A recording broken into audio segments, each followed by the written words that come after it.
además de que necesariamente va a tener la supervisión e intervención de diversos organismos internacionales, países también que van a velar porque se cumplan estos acuerdos.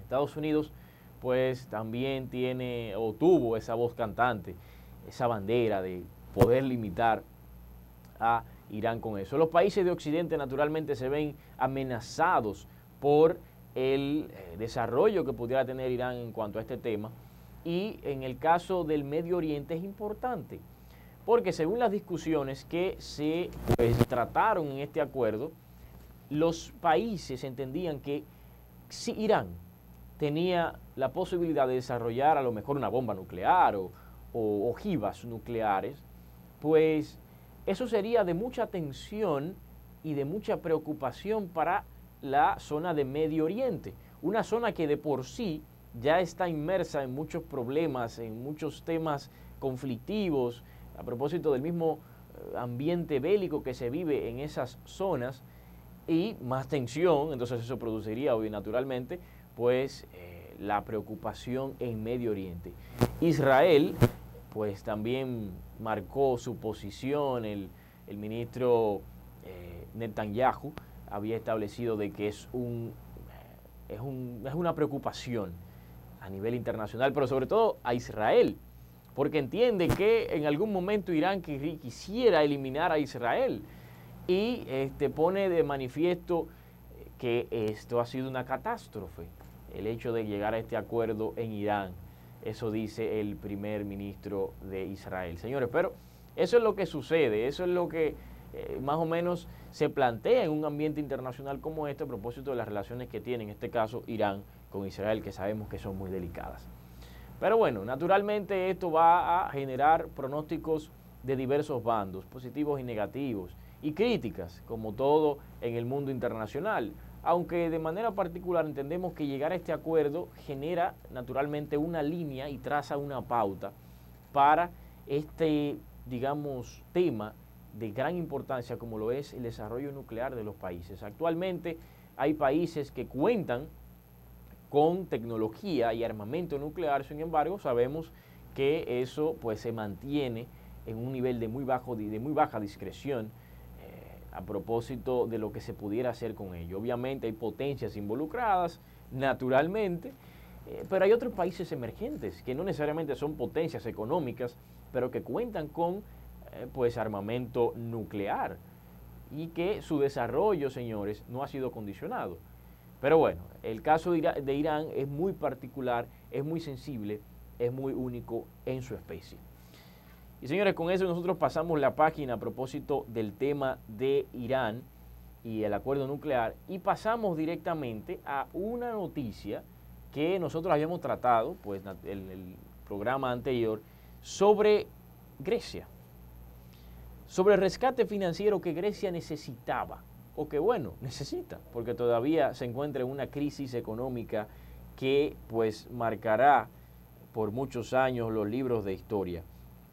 Pero, ¿qué es lo que sucede? Nosotros comentamos en el programa pasado de que Grecia necesitaba pues el apoyo y la ayuda de otros organismos internacionales y de países para poder solventar su crisis.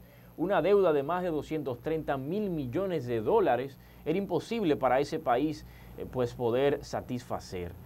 Sin embargo, se produjo un referendo en el cual los ciudadanos griegos tenían que decidir si adaptarse o no a nuevas medidas económicas y de austeridad para poder entonces solventar y solicitar pues otro rescate. La respuesta de las personas fue un no rotundo. Claro, obviamente hubo sus grupos que al final votaron a favor, sin embargo la mayoría votó que no, y no se produce. Pero en otras conversaciones pues se produce nueva vez un rescate. Este es el tercer rescate que recibe Grecia a propósito de pues poder ayudar a solventar sus deudas y a que los acreedores no puedan pues realizar pues algún tipo de mecanismo que empeore la situación de Grecia. Hay algunos puntos interesantes de pues estos acuerdos que se generaron en el seno de la Unión Europea, encabezados por primera ministra Angela Merkel de Alemania y demás otros pues miembros importantes de esta organización internacional. Pero, ¿qué es lo que dicen estos acuerdos? Yo tengo aquí la hoja de ruta que se ha trazado y les voy a leer un poquito para que entendamos de qué se tratan estos acuerdos y cuáles han sido los aspectos positivos y negativos a propósito de una nueva ayuda a este país. Miren, entre de los aspectos que existe de este acuerdo tenemos que, primero, no basta con la solicitud de ayuda al Mecanismo Europeo de Estabilidad. Grecia tendrá que pedir también ayuda al Fondo Monetario Internacional, tanto técnica como financiera, desde marzo del 2016. Antes de que las instituciones pues acreedoras puedan dar su visto bueno a un nuevo rescate, el gobierno griego tendrá que legislar con carácter inmediato sobre la serie de medidas. Hay otras informaciones también sobre, por ejemplo, de que antes del 15 de julio sobre la reforma del IVA, la sostenibilidad del sistema de pensiones y la independencia de las oficinas de estadística, además de la puesta en marcha de la autoridad fiscal prevista en el Tratado de Estabilidad. Son unas cuantas medidas que deben de ser pues propuestas a propósito de solicitar un nuevo rescate, la privatización del operador de la red de transmisión eléctrica o su medio equivalente, la eliminación de las interferencias políticas en el sistema de gobierno de las entidades financieras.